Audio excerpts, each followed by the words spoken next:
Bien, chers amis, bonjour. Alors permettez-moi encore une fois de revenir sur mon livre Au-delà de la nuit. Nous sommes toujours aux pages 265 et suivantes. Ça fait déjà plusieurs interventions que nous sommes aux mêmes pages parce qu'il s'agit d'un thème très important que nous allons introduire, je dis bien introduire aujourd'hui, celui des 10 tribus perdues. Celui des 10 tribus perdues. En introduction, je voudrais annoncer la chose suivante. Actuellement, en Eretz Israël, dans le pays d'Israël, il n'y a que deux tribus et demie. La tribu de Yehuda, Juda en français, la tribu de Benjamin, Binyamin en hébreu, et quelques milliers de Lévi'im, de la tribu de Lévi, donc des Kohanim en hébreu. C'est tout.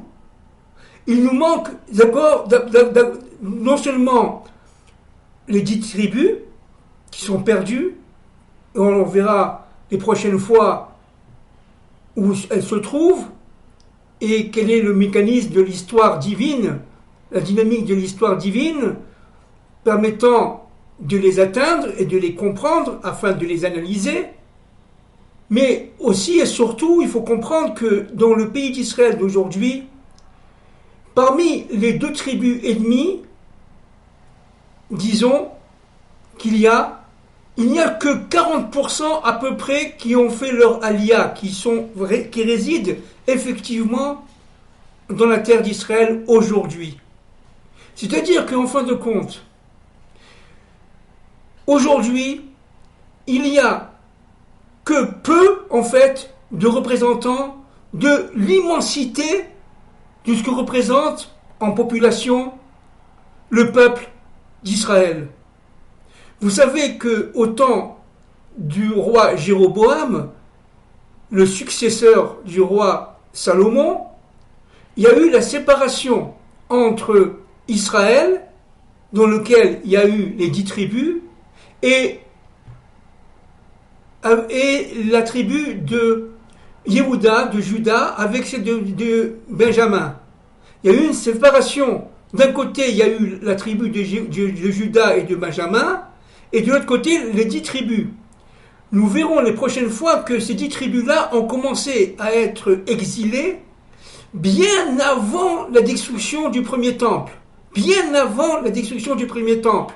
Moins 135, si vous voulez. 135 ans avant la destruction du premier temple. On commençait véritablement, notamment par le biais du roi d'Achour, aujourd'hui on dirait en français la Syrie, pas la Syrie L-A-S-Y, etc. C'est la Syrie L'-A-2-S-I-R-I-E. C'est un pays évidemment biblique, extrêmement ancien, qui correspond aujourd'hui à peu près à une partie de l'Iran, une partie de l'Irak, vous voyez, par là-bas. Et ce pays-là est un pays extrêmement dur, extrêmement guerrier, extrêmement combatif. Et le roi de Achour a envahi carrément Jérusalem. Il est resté plusieurs années, d'accord, et il a commencé à exiler une bonne partie des 10 tribus, de la tribu d'Israël, du royaume d'Israël qui se trouvait au centre et au nord. Tandis que la tribu de Juda et de Binyamin se trouvait au centre mais au sud. Vous voyez ? C'est-à-dire qu'il y a eu une cassure carrément du peuple d'Israël aujourd'hui. Et ceux qui sont revenus aujourd'hui en Eretz Israël, c'est maximum 40% de la tribu de Juda et de Benjamin. Avec quelques milliers de Kohanim, de Kohen et de Lévi. C'est tout. C'est-à-dire que véritablement, n'est-ce pas, la dynamique de l'histoire qui a commencé il y a à peu près 150 ans, même un peu avant, est une dynamique, certes, de la délivrance finale, certes, fondamentalement, historiquement voulue par Dieu, bien entendu, mais c'est une dynamique qui se développe par graduation, par, si vous voulez, événements successifs, rythmés, comme l'exil de l'époque du Jéroboam s'est passé 150 ans avant, à son début, la destruction du premier temple, puis ça a duré pendant la destruction du premier temple, c'est-à-dire à peu près en 420 ans, puis il y a eu le deuxième exil des Romains, n'est-ce pas, des Dômes, à partir de la destruction du second temple. C'est-à-dire que l'exil s'est développé pendant plusieurs siècles. Et c'est la même chose que le retour se déroule depuis plusieurs siècles. Déjà, depuis le Gaon de Vilna, il y a près de 300 ans, eh bien, les premiers retours de l'époque moderne ont été accomplis. Et le sionisme, notamment le sionisme de Joseph, par exemple, de Joseph Salvador, qui était un médecin français d'origine juive, de mère catholique et de père juif, qui a abandonné la médecine et qui a étudié énormément les rapports entre Israël et sa terre, par exemple, et pas seulement, n'est-ce pas? Eh bien, après ça, il y a eu un certain nombre d'individus, dont Moses S. Nous sommes là 40 ans avant Herzl, et après ça, il y a eu évidemment Benjamin Herzl. Et donc Théodore Benjamin Herzl. Et si vous voulez, le retour d'Israël se fait par graduation, graduellement, lentement, mais sûrement. Alors vous allez me dire, alors qu'est-ce que c'est que le sionisme? Le sionisme, ça a été, si vous voulez, un feu intérieur qu'a eu ces hommes-là, et dont Herzl, mais Herzl n'était pas le seul, bien entendu, qui ont permis, si vous voulez, la dynamique du retour. C'est une dynamique du retour qui a commencé, encore une fois, on le répète, depuis le Gaon de Vilna jusqu'à Herzl et après.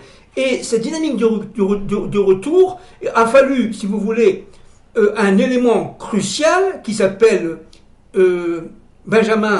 Théodore et Benjamin Herzl, parce que ce monsieur-là était d'abord avant tout un avocat, un homme politique, c'est quelqu'un qui rentrait carrément dans la vie politique des nations, et c'est quelqu'un qui a, si vous voulez, mu par cette lumière intérieure, encore une fois qu'on appelle le Or HaGanuz, a permis le déclenchement de cette délivrance finale au niveau du Messie, fils de Joseph. Au niveau du Messie, fils de Joseph. C'est-à-dire que le sionisme est un instrument d'intervention de Dieu permettant au Messie, fils de Joseph, des générations précédentes, d'accomplir tout simplement la structure étatique, que ce soit économique, que ce soit sociale, que ce soit productive, que ce soit démographique, que ce soit culturelle, etc., etc. Il a fallu des êtres qui viennent carrément des nations.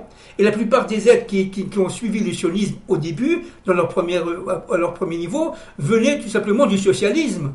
Il a fallu des êtres qui étaient fondamentalement un but d'économie, un but de socialisme, un but d'idéalisme, si vous voulez, un idéalisme universaliste, vous voyez, permettant tout simplement de reconstituer dans le cadre universel du retour d'Israël sur sa terre. On répète, Israël étant un microcosme du monde, Israël étant évidemment Adam, c'est-à-dire la partie masculine d'Adam et de Ève, les nations formant Ève, la partie féminine d'Adam et Ève, et à partir de ce moment-là, le processus universaliste devait tout simplement créer ce qu'on appelle en hébreu un kéli, c'est-à-dire véritablement un support stable, aussi stable que possible, un état fondateur, doué progressivement de son pendant de souveraineté et de son pendant d'indépendance. Nous ne sommes pas aujourd'hui encore pleinement indépendants parce que, évidemment, nous sommes sous la domination des puissances étrangères.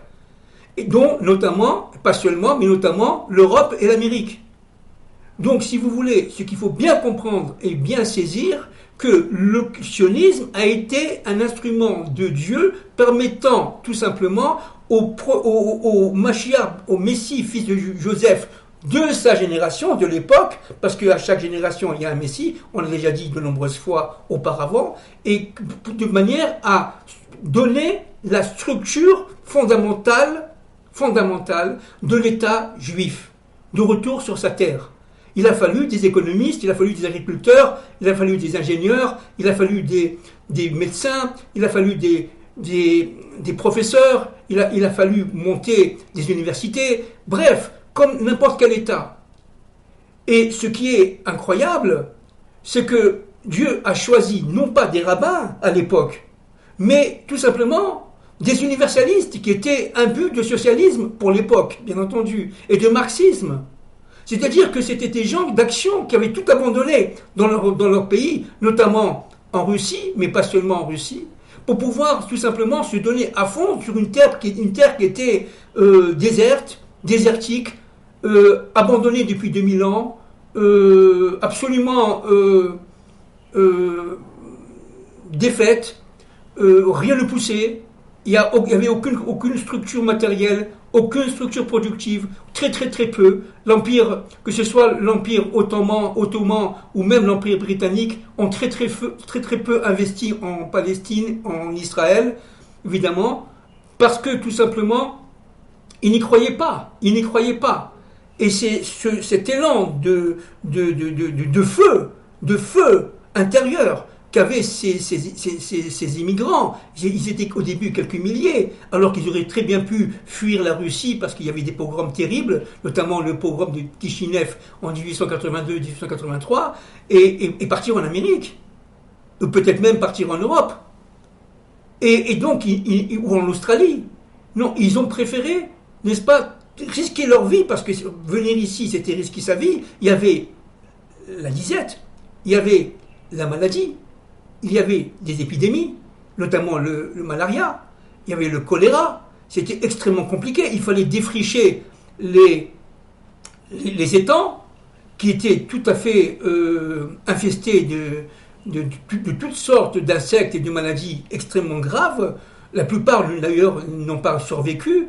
Donc, si on prend une famille, par exemple, de cette époque-là, il y avait au moins sur 10 personnes, il y avait 4 ou 5 qui disparaissaient très vite. Et ils ont tenu. Pourquoi ils ont tenu? Parce qu'ils avaient tout simplement ce feu intérieur. Ils avaient ce feu intérieur. Et le sionisme est un instrument de Dieu permettant de créer ce qu'on appelle donc ce kéli, comme dans une bougie. Vous voyez, vous avez un corps et vous avez la flamme. Mais dans ce corps-là, vous avez d'abord, évidemment, tous les éléments le permettant de se constituer. La cire et les produits chimiques, etc.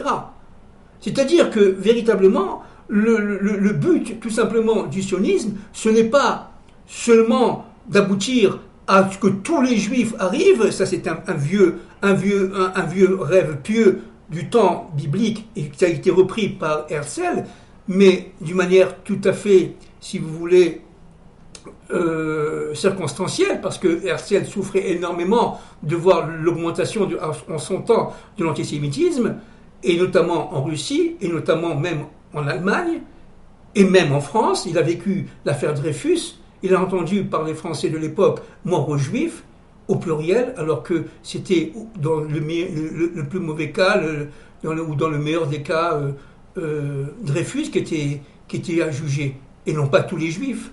Donc il a été extrêmement meurtri. Il a été meurtri pour trouver tout simplement une assise matérielle. Comme il était avocat, et Dieu a envoyé autour de lui, évidemment, des personnages absolument extraordinaires, comme le pasteur Eschler, qui l'a suivi jusqu'à sa mort, pratiquement, n'est-ce pas, au jour le jour, qui lui a fait présenter le duc de Bade, qui était un très proche parent de l'empereur d'Allemagne, et progressivement, vous voyez, Herzl a pénétré, a fait comprendre aux nations, aux goïms, comme on dit chez nous, n'est-ce pas, l'importance du retour d'Israël sur sa terre. Mais cela, n'est-ce pas, n'aurait pas pu être fait par les rabbins de l'époque. qui eux étaient certes érudits, certes extrêmement doués en Torah, bien sûr, c'était de très très grands maîtres, mais ce n'était pas leur fonction. On ne pouvait pas voir, par exemple, des yeshivot se mettre complètement à construire des ponts, à construire des ports, à construire des routes, etc. Ce n'était pas du tout dans leur esprit. Il fallait tout simplement d'abord ce qu'on appelle aujourd'hui, un peu bêtement d'ailleurs, des laïcs. Et donc ces laïcs ont joué un rôle fondamental parce qu'avec leur ferveur intérieure, c'était vraiment des envoyés de Dieu. Ils ont créé tout simplement grâce à cette force intérieure qu'il fallait avoir à l'époque, n'est-ce pas? C'était en général des médecins, c'était en général des ingénieurs, c'était en général des architectes. Ils ont tout abandonné pour devenir agriculteurs. Ça veut dire vraiment travailler la terre, nuit et jour et nuit. Élever des moutons, élever des animaux, de manière à ce que tout simplement le pays puisse s'en sortir et survivre. Ce sont des générations qui se sont sacrifiées. Il faut bien comprendre cela. C'est facile aujourd'hui de venir de Paris ou de New York en avion en Israël et de se promener à Jérusalem, de voir que tout est beau, etc. Il faut comprendre qu'est-ce qui s'est passé il y a plus de 100 ans. Et il y a plus de 100 ans, il y a eu évidemment des maladies, on l'a déjà dit tout à l'heure, des malarias, il y a eu aussi des attaques des brigands, il y a eu aussi évidemment certains musulmans qui étaient contre, mais beaucoup de musulmans étaient pour, entre parenthèses, n'est-ce pas? Donc,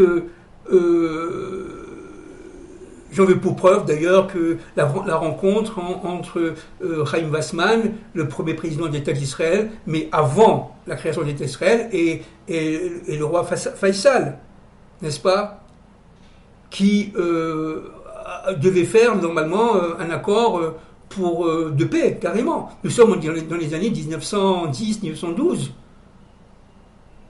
Et donc, ce qu'il faut bien comprendre là, c'est que ce retour des exilés a déjà commencé. Il a déjà commencé il y a 150 ans. C'est vrai, d'une manière tout à fait incomplète, bien entendu, extrêmement partielle, puisque 40% maximum nous sommes à peu près au niveau des tribus aujourd'hui, d'après les dernières statistiques, 13-14 millions de juifs dans le monde entier, n'est-ce pas? Et vous avez à peu près 6 millions et demi, à peu près 6 millions et demi de juifs en Eretz Israël sur à peu près 9 millions d'habitants, à peu près, je dis bien, 9-10 millions d'habitants. C'est-à-dire que véritablement, le retour est certes à débuter, mais il n'est pas encore accompli. Il n'est pas accompli. On verra les prochaines fois qu'il y a des dizaines et des dizaines de millions de personnes qui attendent, qui font partie des 10 tribus d'Israël, et qui ne sont pas du tout aujourd'hui dans l'état de retour. Le temps n'est pas encore arrivé. Il faut attendre la guerre de Gog et Magog pour cela. Il faut attendre la sortie du Messie pour cela. Il faut attendre la construction du troisième temple pour cela. N'oublions pas, on l'a déjà dit les autres fois, d'abord l'arrivée du Messie, après il y a la construction du troisième temple, après il y a le retour des exilés, et c'est le thème qui nous intervient, dans lequel j'interviens aujourd'hui et les prochaines fois, et après il y aura Triat HaMetim, la résurrection des morts. C'est-à-dire qu'il y a un plan dans l'histoire. Il y a une évolution historique. Maintenant, je voudrais quand même, dans cette introduction, il s'agit encore une fois d'une introduction, dire le point suivant. C'est vrai que les forces du mal ont pénétré le sionisme. C'est vrai. C'est vrai que les forces du mal ont tout de suite attaqué Herzl. Herzl avait une pensée pure. Il se sentait très très très proche de Dieu, même s'il n'était pas religieux, même s'il était laïque, en tout cas dans son extériorité. Dans son intériorité, Herzl était très relié à Hachem, très relié à Dieu, très proche de Dieu. Et quelques-uns l'ont vu, comme le pasteur Eschler, qui n'était pas juif, qui était pasteur anglican. Et Herzl, lui, a été très vite attaqué par ses pairs, notamment par certains rabbins. Et notamment par les rabbins allemands, mais certains rabbins français, certains rabbins autrichiens, certains rabbins américains de l'époque, certains rabbins anglais. Il était très attaqué.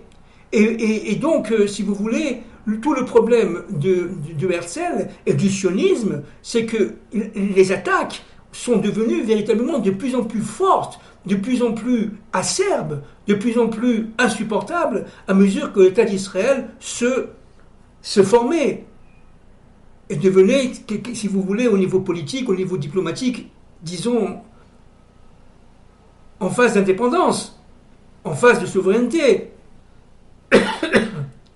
Et aujourd'hui, le RF Rav qui s'est peaufiné, qui s'est introduit d'une manière, j'allais dire ancestrale, hein, depuis Moshe, depuis la sortie d'Égypte, mais de génération en génération, on le sait, mais qui aujourd'hui est en train tout simplement de pénétrer les élites d'Israël. Et aujourd'hui, Israël est attaqué de toutes parts, de l'intérieur comme de l'extérieur. De l'intérieur, notamment par certaines élites, pas toutes les élites, bien entendu, pas toutes les élites, mais par certaines élites, qui, elles, entendent tout simplement détruire Israël parce que ça ne correspond pas à leur vue intérieure. Et qu'est-ce que c'est que les rêves raves? Cette troupe nombreuse, on l'a déjà dit de nombreuses fois. Ce sont des envoyés des nations en Israël. Par exemple, un rêve rave américain, dans son âme, il veut reproduire l'Amérique. Un rêve rave anglais veut reproduire l'Angleterre, etc., etc. Ce sont des envoyés des nations à l'intérieur du peuple juif. Alors vous avez évidemment, on l'a déjà dit de nombreuses fois, le bon rêve rave, entre guillemets, qui eux veulent de toute façon s'assimiler et devenir juifs à part entière, avec circoncision, etc., comme la circoncision des Égyptiens au temps de Joseph Hatzadik, lorsqu'il était vice-roi d'Égypte, n'est-ce pas? Mais vous avez aussi les mauvais rêves raves, on l'a déjà dit de nombreuses fois, et je le répète. Et ce mauvais rêve rave que le Zohar appelle Négara, eh bien, fait tout par l'immoralité sexuelle, par la haine de la Torah, par la haine des religieux, entre guillemets, etc. Fait tout pour casser l'épine dorsale d'Israël de l'intérieur. Et le Zohar dit qu'à la fin des temps, n'est-ce pas, ce mauvais côté du rêve rave, du grand mélange, va se retourner vers Gog pour venir le sauver. C'est-à-dire qu'il va se rallier aux ennemis d'Israël. Et ce qui se passe aujourd'hui, c'est qu'en fin de compte, un véritable fruit pourri, je dis bien pourri, existe en terre d'Israël, aujourd'hui, dans l'État d'Israël, et qui est tout simplement financé de l'étranger. Les élites sont financées de l'étranger, elles ont été formées pour tout simplement la révolution.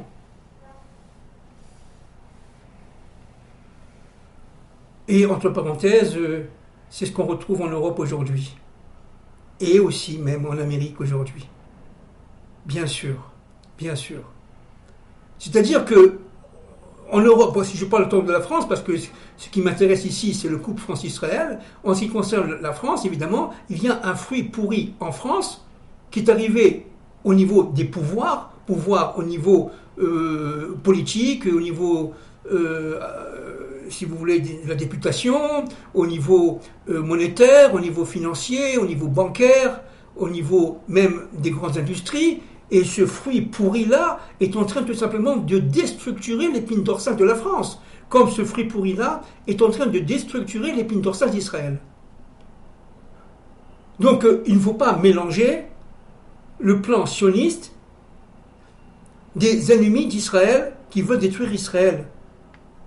Le plan sioniste est un plan voulu par Dieu, un plan qui est largement, évidemment, présent dans la volonté divine depuis Bereshit et même avant, n'est-ce pas? Le retour est prévu depuis toujours, on le sait, et que cette première phase du retour d'Israël sur sa terre avec les deux tribus ennemies, 40% de ces deux tribus ennemies, ce n'est qu'un début. Ce n'est qu'un début. Mais à l'intérieur, comme ce retour a été, si vous voulez, accompli, disons, dans la phase actuelle, eh bien, les forces du mal font tout pour l'empêcher de réussir et l'empêcher de se développer et d'empêcher de retrouver son identité propre. C'est-à-dire que les forces du mal sont en train, on l'a déjà dit de très nombreuses fois, sont en train tout simplement de pénétrer les structures de l'État d'Israël de manière à casser l'épine dorsale. C'est ça qu'il s'agit. Il s'agit du combat, on répète, des fils de la lumière contre les fils des ténèbres. Alors, dans cette introduction fondamentale, n'est-ce pas, est-ce que Israël d'aujourd'hui est un État voulu par Dieu? Oui, à 100%. Oui, à 100%. Est-ce que le sionisme est un instrument d'intervention de Dieu dans l'histoire? Oui, à 100%. Est-ce que c'est le seul instrument? Non, bien sûr, il y en aura d'autres. Et ils vont se développer après la guerre de Gog et Magog. On le verra après. Les juifs américains, ce qu'on appelle les juifs américains ou les juifs français, représentent, ou les juifs anglais, ou les juifs suisses, ou les juifs belges, etc., ou les juifs d'Australie ou du Canada, représentent, encore une fois, une très petite partie du peuple d'Israël, disent nos prophètes. On verra les sources après. Au maximum, ça va faire partie des deux tribus, si on ne tient pas compte des quelques Lévi'im et Kohanim qui sont venus. Ça fait partie des quelques tribus, des deux tribus, Yehuda et Benjamin.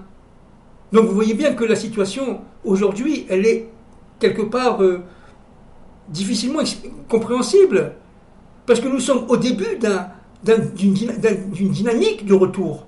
Le retour, c'est pas on est retourné, c'est tout, c'est pas du tout ça. Le retour, c'est une dynamique très lente. Vous voyez, comme le jour se lève lentement, comme le soleil se lève lentement. Et c'est une dynamique très lente qui va aller, auquel il y a si vous voulez, des phases d'accélération, certainement. Par exemple, à la fin de la Seconde Guerre mondiale, c'est une phase d'accélération. La guerre de 6 jours, c'est une phase d'accélération de l'immigration. D'accord? La guerre de Gog et Magog va, pour l'instant, nous sommes au début de la fin de cette guerre. Ça va être vraiment terrible.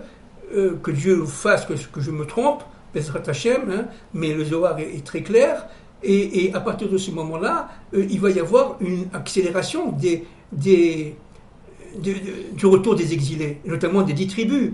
Et encore une fois, je répète, pour finir cette introduction, les 10 tribus, ce sont des millions et des millions et des millions de personnes. C'est pas rien, on le verra progressivement si Dieu veut.